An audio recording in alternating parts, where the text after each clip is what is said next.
तो अब तक आप सभी लोगों ने देखा ही होगा किस तरीके से लेनोच ने यहाँ से अपने भागने का प्लान बनाया हुआ था और जो अपना बनाया हुआ प्लान लास्ट में आकर आकर चेंज कर देता है जैसे वो वाइपर को एब्जॉर्ब करता है अपनी बॉडी में, ताकि वो अपनी बॉडी को अपने अनुसार मूव कर सके। तभी हमारा यह एपिसोड स्टार्ट होता है। यहाँ पर जो यूनियन के मेंबर होते हैं वो सामान लेने के लिए आ चुके होते हैं। यहाँ पर जो यूनियन जितने भी जो वर्कर्स होते हैं वो सभी के सभी सामान लोड कर रहे होते हैं गाड़ियों में और सारा का सारा सामान गाड़ियों में भर देते हैं। तभी जो यूनियन का लीडर होता है वहाँ पर जो सामान लेने के लिए आया होता है वो उस बंदे से कहने लगता है, यहाँ पर इतना सामान नहीं जितना मैंने उम्मीद की थी, क्या मैंने कुछ ज्यादा ही अपेक्षाएं लगा ली थी क्या तुमसे।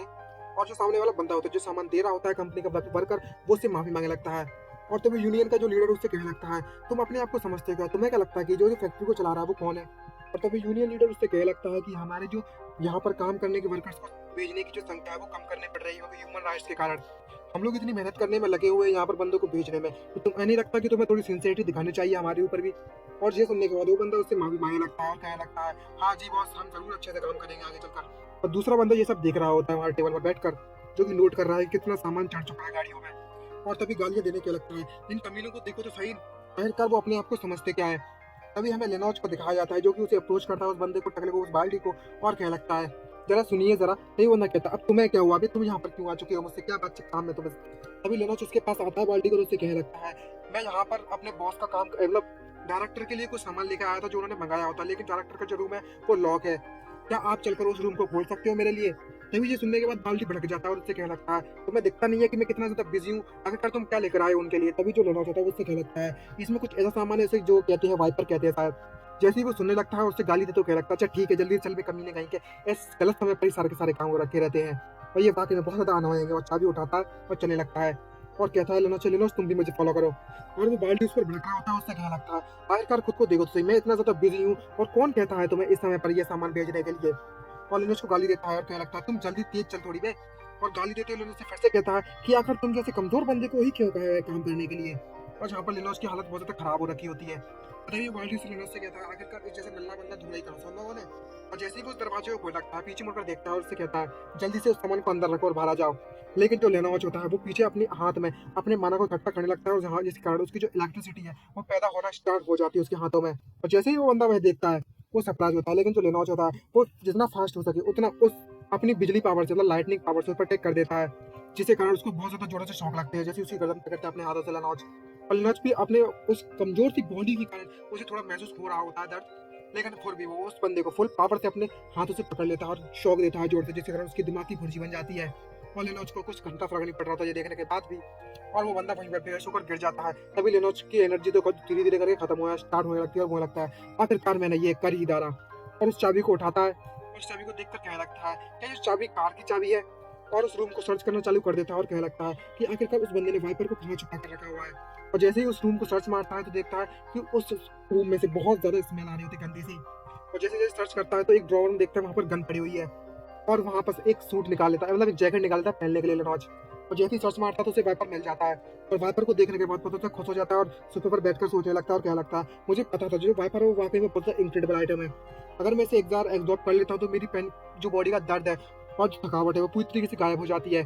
और तभी एक वाइपर उठाता है और अपनी मूवी तरफ बढ़ाते हुए सोचते हुए कहने लगता है, अब जबकि मैं यहाँ पर आ ही चुका हूँ अपना काम करने के लिए, तो मुझे धीरे धीरे करके सब निपटा देना चाहिए। लेकिन अचानक से गेट पर कोई आ जाता है, जिसे देख कर लेना बहुत ज्यादा शौक होता है।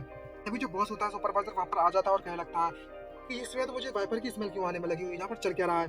और गुस्से में अंदर गेट खोलकर घुसता और कहने लगता है, मैं ये मेरा दिमाग वैसी दिमाग का भाजीपाला हो रखा है और यहाँ पर कौन वाइपर इस्तेमाल करने में लगा हुआ है, कौन आराम कर रहा है।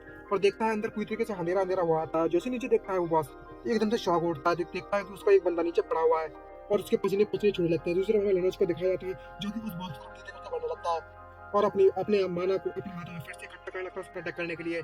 लेकिन जो बॉस होता है वो उसके अटैक को डॉज कर लेता है इजीली अपनी फुल स्पीड से। और वो बॉस बहुत ज्यादा घबराने लगता है उसे तब देखने के बाद और कहने लगता है, क्या मैजिक, तुम मैजिक इस्तेमाल कर सकते हो, आखिरकार तुम हो कौन और यहाँ पर क्या कर रहे हो। अभी जो दूसरा लेनोज होता है वो बहुत ज्यादा घबराने लगता है क्योंकि उसकी जो मैजिक एनर्जी होती है वो खत्म हो चुकी होती है। मन में से कहने लगता है, मेरे पास ज्यादा एनर्जी बची नहीं हुई है, अब मैं क्या करूँ। और जैसे ही वो मुंह देखता है उस लेनोज का तो वो बहुत सरप्राइज होता है और कहने लगता है, क्या तुम यहाँ पर क्या कर रहे हो लेनोज। और लेनोज पर अटैक करने लगता है वो। लेकिन जो लेनोज होता है वो भी कहाँ हार मानने वाला, अपनी जेब से वो जो गन उठाई थी उस ड्रॉर से उस तरफ तान देता है, जिसको देखने के बाद वो बहुत वहीं पर रुक जाता है डर के मारे। और डर के मारे के हाथ खड़े करते हुए कहने लगता है, क्या गन, प्लीज मुझे मत मारो, मुझे शूट मत करो, भीख मांगने लगता है अपनी जान की। और तभी लेनोज कहने लगता है, अपना मुंह बंद कर बे। और हमें उस गन को दिखाया जाता है जो कि उसकी एनर्जी से भर पड़ती है। तभी जो बॉस होता है वो उससे क्या लगता है, आखिरकार तुम मेरे साथ क्या करने वाले हो, प्लीज शांत हो जाओ, सबसे पहले मेरी बात सुनो। और ये लेनोच उसकी बात सुनने लगता है। और तभी जो बॉस होता है वो उससे कहता है, लेनोच मुझे माफ कर देना, अभी तक मैंने जो भी तुम्हारे साथ गंदगी की है, मतलब गंदा व्यवहार किया हुआ है, उसके लिए मुझे माफ कर दो। मुझे बस जैसा ऑर्डर किया गया था मुझे वैसा करना पड़ता था। अगर तुम यहाँ पर जिंदा छोड़ देते हो तो मैं किसी को भी नहीं बताऊंगा इसके बारे में। और तभी जो लेनोच होता है वो अंदर से उसका क्या लगता है, साफ साफ दिख रहा है इसके चेहरे पर ये बंदा झूठ बोल रहा है। मैं एक भी इसके शब्दों का विश्वास नहीं कर सकता जो भी ये कहने लगा मेरे से। क्या मैं सच में एक जिंदा इंसान को मार भी सकता हूँ? तभी अचानक से गेट पर कुछ लोग आ जाते हैं, वो चिल्ला चिल्ला कर कहने लगते हैं, हे एरिक, बॉस बॉस क्या तुम ठीक हो, बिल्कुल ठीक हो? ये आखिरकार किस चीज की शोर मचे हुआ है? तभी दोनों के दोनों ये देखकर बहुत ज्यादा शॉक होते हैं और सरप्राइज होते हैं अचानक से। और तभी लेनोच भी सरप्राइज होता है और उसकी तरफ गन तान देता है फिर से। तभी बॉस उससे कहने लगता है, प्लीज मुझे माफ कर दो, मुझे जिंदा छोड़ दो, मैं तुम मुझे नहीं मारोगे तो मैं अपना प्रॉमिस रखूंगा और किसी को भी कुछ नहीं बताऊंगा कि यहाँ पर क्या हो रहा है। और तभी जो बॉस होता है वो गेट की तरफ उंगली करता है, उससे क्या लगता है, ये जो गेट है वो तुम्हें बेसमेंट पार्क पे ले जाएगा, यहाँ पर गाड़ी रखी हुई है, तुम वहाँ पे जा सकते हो, तुम यहाँ पर बिल्कुल शांति से निकल जाओ जिससे पहले ही वो बंदा यहाँ पर आ जाए। ये तुम्हारी बेटों से पहले तुम यहाँ पर जाओ। तभी लोग थोड़ा घबरा देखने के बाद और कहता है, शिट, क्या आखिरकार यहाँ पर चल क्या रहा है, मैं क्या करूँ, मुझे क्या करना चाहिए, मैं क्या इसे मार दूँ? तभी में एक बंदे को दिखाया जाता है जो दूसरे जो गेट पर घूमने में लगा हुआ है और कहने लगता है, आखिरकार ये दरवाजा क्यों नहीं खोलने में लगा? इसको देखकर कहने लगता है जो बॉस है वो यहाँ पर सोने में लगा हुआ है अपने कमरे में। लेकिन उसने मुझसे कहा था कि मैं यहाँ पर काम करने के लिए आया हूँ ताकि उस बंदे को पीट सकूं। और जैसे दरवाजा खोलता है और कहने लगता है, ये एरिक, यहाँ पर जो यूनियन के लोग हैं वो तुम्हें ढूंढने में लगे हुए हैं। और जैसे ही दरवाजे के अंदर देखता है तो वो बहुत ज्यादा शॉक हो जाता है। और दूसरी तरफ हमें बाहर का सीन दिखाया जाता है, यहाँ पर एक गाड़ी बाहर निकल रही है पार्किंग लॉट से। यहाँ पर वो मार्क की गाड़ी है, लेकिन जो सिक्योरिटी गार्ड होता है वो क्या लगता है कि मार्क, आखिरकार तुम यहाँ पर क्या कर रहे हो? हम लोग यहाँ पर सभी लोग बिजी हैं और तुम गाड़ी लेकर कहाँ जा रहे हो? लेकिन जैसे ही वो गाड़ी में देखता है तो वो तुम्हें शॉक उठता है, क्योंकि जो लेनोच होता है उसने अपनी बंदूक उसके माथे पर तान दी होती है और कहने लगता है, जल्दी से इस दरवाजे को खोलो। और जो बंदा होता है वो उससे कहता है, प्लीज मुझे मत शूट करो, मुझे मत शूट करो, मैं दरवाजा खोलता हूँ अभी। और वो सामने से दरवाजा खोल देता है और वो घबराते हुए उससे कहने लगता है, मैंने दरवाजा खोल दिया है, तुम यहाँ पर शांति से निकल सकते हो, जा सकते हो। और अपनी जान की भीख मांगते हुए कहने लगता है, प्लीज मुझे मत मारो। लेनोच के हाथ बहुत ज्यादा कपकपा रहे होते हैं यहाँ पर। और तभी जो वहाँ का जो माइक्रोफोन होता है वो बजना चालू हो जाता है, जिसको देखकर वो जो बंदा होता है सिक्योरिटी गार्ड उस तरफ देखता है, सरप्राइज होता है। यहाँ पर कोई चिल्ला रहा होता है, बंद करो रास्ते को, बंद करो। तभी सिक्योरिटी गार्ड मन में सोचते कहने लगता है, ये चीज अभी भी सही समय पर काम नहीं कर रही है बिल्कुल भी, शिट। यहाँ पर आवाज आ रही होती है, उस दरवाजे को बंद करो रास्ते को बाहर निकलने के।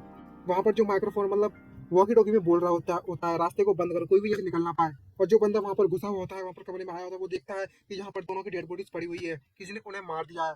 और वो बंदा चिल्लाता हुआ जोर से चिल्लाता है सिक्योरिटी गार्ड पर और कहने लगता है, जल्दी से जाकर कमीने कहीं को दरवाजे को बंद करो। और तभी बंदा घबराते हुए वहाँ पर बटन दबाता है और कहने लगता है, मुझे लगता है जो वॉकी टॉकी ढंग से काम नहीं कर रहा है, ताकि उस दूसरे वाले बंदे को ऐसा लगे कि वो झूठ बोल रहा है। और वो बंदा लेनोच से माफी मांगता है, मुझे माफ कर दो। जैसे ही वो बोल ही रहा होता है तभी लेनोच उसकी तरफ देखता है जैसे कुछ घंटा फर्क नहीं पड़ रहा उसे।